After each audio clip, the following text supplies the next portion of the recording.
ಒಂದು ಕ್ಷಣದ ಅಜಾಗರೂಕತೆ ಎಂತಹ ಭೀಕರ ದುರಂತಕ್ಕೆ ಕಾರಣವಾಗುತ್ತೆ ಅನ್ನೋದಕ್ಕೆ ಈ ಘಟನೆಯೇ ಸಾಕ್ಷಿ. ಕಾಲೇಜು ರಜೆಯ ಖುಷಿಯಲ್ಲಿದ್ದ ಆ ಯುವತಿಯರು ಗೆಳತಿಯರ ಜೊತೆ ಜಲಪಾತ ನೋಡಕ್ಕೆ ಹೋಗಿದ್ರು. ಆದ್ರೆ ಅದೇ ಜಲಪಾತ ಅವರ ಪಾಲಿಗೆ ಮೃತ್ಯುಕೂಪವಾಗುತ್ತೆ ಅಂತ ಯಾರೂ ಅಂದುಕೊಂಡಿರ್ಲಿಲ್ಲ. ಸೆಲ್ಫಿ ತೆಗೆದುಕೊಳ್ಳುವ ಆಸೆಗೆ ಇವತ್ತು ಒನ್ನೇ ಗ್ರಾಮದ 3 ಯುವತಿಯರು ಬಲಿಯಾಗಿದ್ದಾರೆ.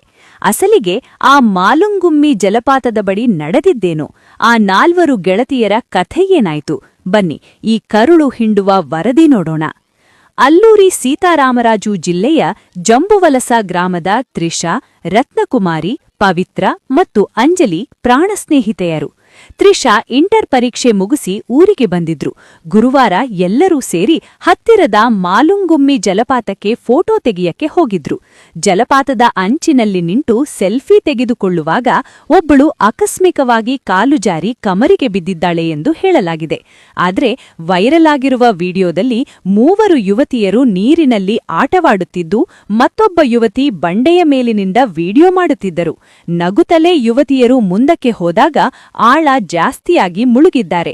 ಇದನ್ನು ವಿಡಿಯೋ ಮಾಡಿಕೊಳ್ಳುತ್ತಿದ್ದ ಇತರೆ ಯುವತಿಯರು ರಕ್ಷಣೆಗೆ ಧಾವಿಸಿದರೂ ನೀರಿನ ರಭಸ ಹೆಚ್ಚಿದ್ದರಿಂದ ಯುವತಿಯರು ಕೊಚ್ಚಿಕೊಂಡು ಹೋಗಿದ್ದಾರೆ ಎನ್ನಲಾಗಿದೆ.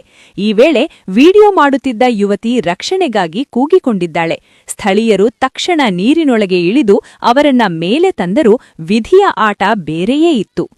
ತ್ರಿಷಾ, ರತ್ನಕುಮಾರಿ ಮತ್ತು ಪವಿತ್ರ ಸ್ಥಳದಲ್ಲೇ ಉಸಿರು ಚೆಲ್ಲಿದ್ರೆ, ಅಂಜಲಿ ಅನ್ನೋ ಯುವತಿ ಅದೃಷ್ಟವಶಾತ್ ಪ್ರಾಣಾಪಾಯದಿಂದ ಪಾರಾಗಿದ್ದಾರೆ.